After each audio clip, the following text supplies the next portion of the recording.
السلام علیکم پیارے بچوں اور دوستوں، میری آج کی کہانی کا عنوان ہے خرگوش اور بلی کی شرارت۔ ایک جنگل میں ایک خرگوش رہتا تھا۔ وہ ہمیشہ ہنسی مذاق کرتا رہتا تھا اور دوسروں کو ہنسانے میں لگا رہتا تھا۔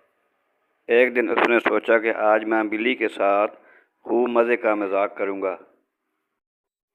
خرگوش نے ایک بڑی سی ٹوپی لی اور اس کے اندر غبارہ چھپا دیا۔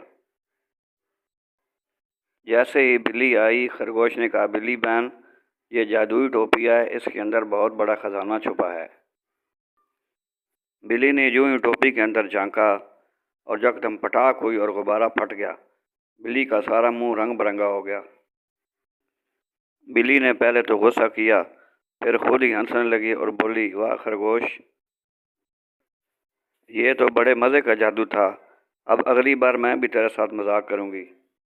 اسی دن سے مل کر بلی اور خرگوش دونوں مزے کی شرارتیں کرنے لگے اور جنگل کے جانوروں کو خوش کرتے۔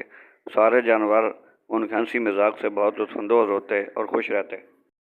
میری آج کی کہانی کا سبق، پیارے بچوں، دوستی میں چھوٹی موٹی شرارتیں ہنسی خوشی کا باعث بنتی ہیں، لیکن کوئی ایسی شرارت نہ کریں جس سے دوسروں کو نقصان پہنچے۔